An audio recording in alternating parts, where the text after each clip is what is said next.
Après la perquisition de sa demeure, la garde à vue de Radra Barlal a été prolongée de 24 heures. Plus de 10 syndicats se sont rassemblés ce jour pour soutenir le président du syndicat des employés de la compagnie Air Madagascar. La hausse actuelle des prix du carburant à la pompe résulte de négociations entre l'État, les compagnies pétrolières et les bailleurs de fonds. D'après le ministère des Hydrocarbures, cette hausse continuera encore jusqu'au respect de la vérité des prix sur le marché national.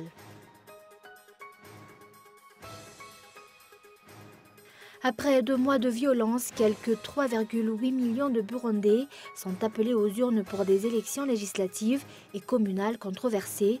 Plusieurs centres de vote ont été attaqués dans la nuit.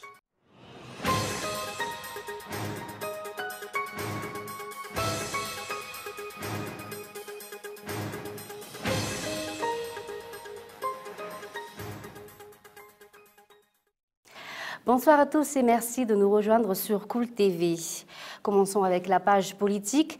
L'Armada, Alliance républicaine de Madagascar, a fait parvenir un communiqué sur sa position devant les affaires brûlantes de l'actualité. Nous, partis politiques, associations et groupements politiques, Madagascar Mieng, un Tukumen, As Madagascar, Havana ARD, Yarekisik et le MAPAR regroupés au sein de l'Armada, Alliance républicaine de Madagascar, condamnant fermement les entorses à la liberté syndicale garanties par la Constitution, entre autres les interdictions de sortie du territoire et les arrestations arbitraires des leaders syndicaux décrétées ces derniers jours, déplorant l'absence de réaction et de stratégie d'urgence pour endiguer l'inflation galopante qui touche toutes les couches sociales, augmentation du prix des PPN, du carburant, d'évaluation de l'ARIAR. Tout ceci est le résultat du manque de volonté manifeste des responsables actuels à instaurer l'apaisement pour un dialogue constructif pour le développement du pays.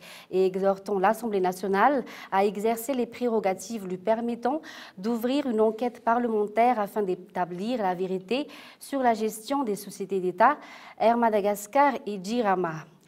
Et à l'Assemblée nationale, aucun ordre du jour n'a été encore adopté pour cette dernière semaine de la première session ordinaire.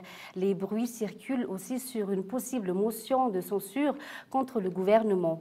Selon nos investigations, les députés vont repousser l'adoption de toutes les propositions et projets de loi.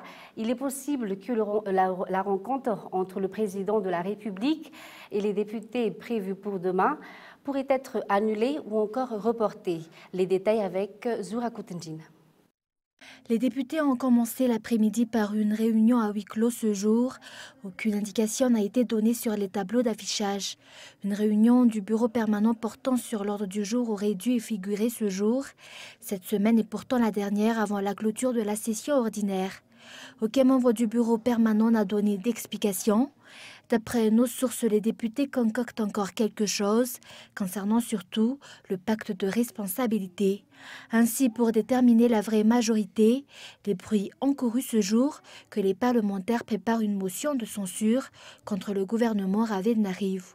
Selon les sources, 104 signatures auraient été déjà collectées. Cette motion serait le principal objet de cette dernière ligne droite de la session ordinaire. Les autres propositions et projets de loi adoptés seront repoussés. Il s'agit pourtant de la loi vitale pour le pays, comme le projet de loi sur la loi de finances rectificative. Il y a aussi la loi sur le code minier et le code de la communication qui ne sont pas encore passés à Timbazaz. On a déjà vu l'ajournement par 2 fois de l'adoption de la loi sur la CEI ou commission électorale indépendante qui devrait remplacer l'actuel CENIT ainsi que l'adoption de la loi sur la mise en place de la chaîne spéciale pour lutter contre le trafic illicite de bois de rose. On attend l'ordre du jour pour demain. La première session ordinaire va être clôturée le 3 juillet prochain. Et l'ambassade de la Confédération helvétique reconnaît que Madagascar fait face à des problèmes et qu'il impacte la vie nationale. Il appartient aux Malgaches de se concerter pour trouver rapidement des solutions, déclare l'ambassadeur Éric Mayoraz, qui a travaillé 4 ans à Madagascar. Il a déclaré que la Suisse est impliquée dans le processus de sortie de crise et l'appui aux élections. Les Malgaches doivent prendre leurs responsabilités pour trouver des solutions en toute indépendance, souligne l'ambassadeur. Je vous propose de l'écouter. Le président de la République a été élu démocratiquement. de même d'ailleurs que les parlementaires. Madagascar a retrouvé le chemin de l'ordre constitutionnel, donc c'est un État souverain. Et il n'appartient pas à la Suisse ou à d'autres pays de s'immiscer ou de s'ingérer dans les affaires intérieures du pays. C'était un peu différent du temps de la crise où Madagascar ne respectait plus les règles internationales, mais aujourd'hui Madagascar respecte ces règles internationales, donc nous sommes des partenaires de Madagascar, mais nous ne sommes pas ici pour juger ou pour dire aux Malgaches ce qu'ils doivent faire. Et l'ambassadeur suisse a effectué ce jour sa visite d'adieu au ministère des Affaires étrangères. Éric Mayoras va rejoindre la Suisse pour exercer de nouvelles fonctions. À titre de rappel, les ambassadeurs de la majorité des pays du monde sont rappelés après 4 ou 5 ans. Pour Madagascar, des ambassadeurs sont restés en poste 20 ou 30 ans et leur remplacement n'est jamais une urgence. À la une des actualités également, après la perquisition de sa demeure, la garde à vue de Radra Barlal a été prolongée de 24 heures. Son arrestation n'est pas conforme à la loi, explique l'avocat du syndicat, Maître Willy Razaf Nzatouv. Plus de 10 syndicats se sont rassemblés ce jour pour soutenir le président du syndicat des employés de la compagnie Air Madagascar. Et la question se pose, l'intimidation est-elle la seule solution que le régime Radonarmampian a-t-il trouvé? Les détails avec Michela Ranardzoun. Les employés de la compagnie sont venus nombreux à nous ce jour pour soutenir leur porte-parole, Radra Barlal. Si cette affaire devait être déférée au parquet ce jour, le prolongement de sa garde à vue a été prolongé de 24 heures et a été précédé d'une perquisition de sa demeure à Talatamati. L'arrestation de Radra Barlal n'est pas conforme à la loi, s'insurge l'avocat du syndicat, Maître Willy Razaf Nzatouv. D'après les dernières informations, la garde à vue de Radra Barlal est prolongée de 24 heures.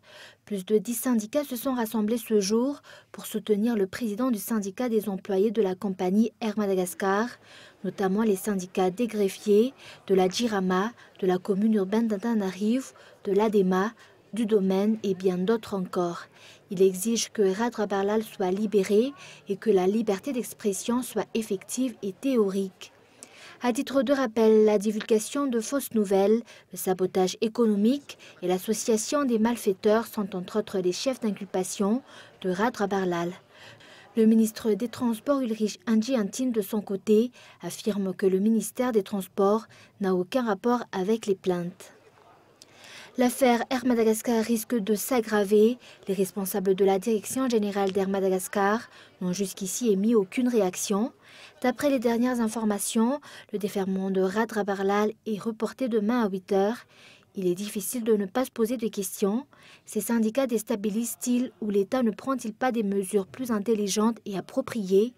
Il est clair que le pouvoir ne supporte pas la liberté d'expression et le droit syndical dans la protection des intérêts des entreprises. Passons maintenant au reste de l'actualité. La hausse actuelle des prix du carburant à la pompe résulte de négociations entre l'État, les compagnies pétrolières et les bailleurs de fonds d'après le ministère des Hydrocarbures. Ces négociations ont été engagées depuis l'année dernière et toutefois il n'y a pas eu de préavis. Cette hausse continue encore jusqu'au respect de la vérité des prix sur le marché national. Par ailleurs, la dépréciation de l'ariard face au dollar constitue aussi une cause incontournable. Reportage de Lily Rabiat. La hausse des prix à la pompe a été attendue depuis le début de cette année. Cette hausse était inévitable vu l'application dans l'objectif de parvenir à la vérité des prix. L'État ne serait plus en mesure de payer des subventions aux pétroliers, d'où la hausse. Par ailleurs, la dépréciation de l'ariard face au dollar constitue un autre facteur de la hausse. Le dollar vaut actuellement 3 300 ariards contre 2 600 ariards avant. Par ailleurs, le baril du pétrole est passé à 60 $ contre 40 $. La hausse serait encore à attendre jusqu'au respect de la vérité des prix. L'État et les compagnies pétrolières sont obligés de trouver la solution pour que l'État arrête de subventionner ces compagnies pétrolières. La subvention étant assez assez lourde pour les caisses de l'État. À ce moment-là, donc, ils ont décidé ensemble d'augmenter les prix des produits blancs pour les consommateurs. Une hausse de 200 arrières par litre a été enregistrée pour le gasoil, 150 arrières pour l'essence contre une baisse de 50 arrières en mois de février dernier. L'écart entre le prix à la pompe et la vérité de prix se situe autour de 300 arrières. Passons aux actualités internationales. Les événements évoluent en Grèce. Vent de panique chez les Athéniens après l'annonce du Premier ministre concernant la fermeture des banques hier. Et l'annonce d'un référendum est prévue pour le dimanche 5 juillet sur les réformes exigées par le reste de la zone euro. France 24. Des distributeurs pris d'assaut par les Athéniens. Partout dans le pays, comme dans la capitale, les Grecs font la queue pour récupérer des liquidités tant qu'il est encore temps. Quelques heures auparavant, le Premier ministre grec est intervenu à la télévision pour annoncer des mesures radicales et appeler au calme. Alexis Tsipras a annoncé l'instauration d'un contrôle des capitaux et la décision du Conseil grec de stabilité de fixer à 60 € par jour le plafond de retrait en liquide à partir de mardi. Les banques, elles, resteront fermées temporairement jusqu'au 6 juillet. Le ton du Premier ministre est solennel. Le mot d'ordre, c'est que les Grecs gardent leur sang-froid. Les économies des particuliers dans les banques grecques sont en sécurité. Même chose pour les salaires et les retraites. Toute difficulté doit être réglée avec sang-froid et détermination. Dans la nuit de dimanche à lundi, le Premier ministre grec a réclamé une nouvelle fois la prolongation du programme d'aide à l'Union européenne et à la BCE. Pour Athènes, la balle est désormais dans le camp de l'Europe et du FMI en attendant la tenue du référendum sur les propositions des créanciers prévues pour le 5 juillet. Mais pour les créanciers, c'est aux Grecs de revenir à la table des négociations pour trouver un compromis in extremis. Le programme d'aide prend fin mardi et d'ici là, la Grèce risque de ne pas pouvoir rembourser le prêt d'1,5 milliard d'euros au FMI, l'exposant plus que jamais au défaut de paiement. Et après 2 mois de violence, les Burundais sont appelés aux urnes pour des élections législatives et communales controversées. Plusieurs centres de vote ont été attaqués dans la nuit et le deuxième homme fort du Burundi, le président de l'Assemblée, s'est exprimé à ce sujet. France 24.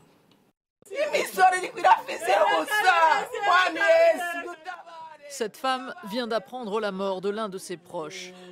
Dans la nuit de samedi à dimanche, la capitale burundaise s'est une nouvelle fois embrasée. Explosion de grenades et tirs nourris. À 24 heures des élections législatives et communales, les violences ont fait 3 victimes à Bujumbura, un soldat et 2 civils. Il a reçu un appel et il est sorti pendant que ça tirait fort. Il est allé sur l'avenue et il est mort. C'est là qu'on a retrouvé son corps. Les violences se sont concentrées dans des quartiers périphériques de la capitale, comme ceux de Jabé, Moussaga et Kanyosha. Malgré le boycott de l'opposition, la commission électorale a décidé de maintenir le scrutin prévu ce lundi. En exclusivité sur France 24, le président de l'Assemblée nationale réfugié en Belgique dénonce le forcing électoral du président Nkurunziza. J'aimerais lui dire que son mandat vers lequel il veut aller est illégal. J'aimerais lui dire que ce forcing vers les élections n'a pas de sens. Mais pour les membres du CNDD, le parti au pouvoir, la défection du président de l'Assemblée nationale comme celle du deuxième vice-président ne sera pas un handicap pour la candidature de Pierre Nkurunziza.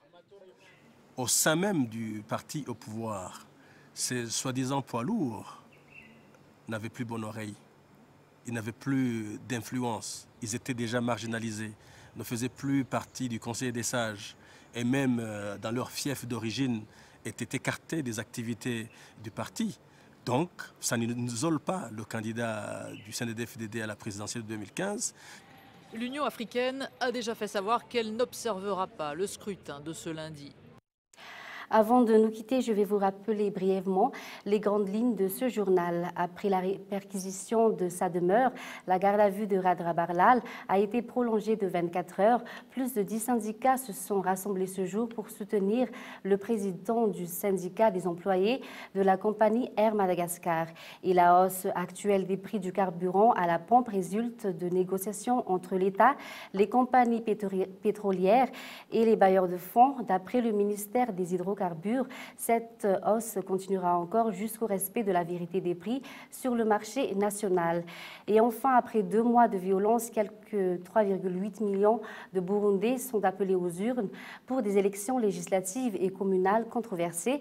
Et plusieurs centres de vote ont été attaqués dans la nuit. Et le deuxième homme fort du Burundi, le président de l'Assemblée, s'est exprimé à ce sujet. Fin de ce journal. Merci d'avoir choisi Cool TV pour vous être informé. Excellente suite de programmes sur Cool TV. Au revoir.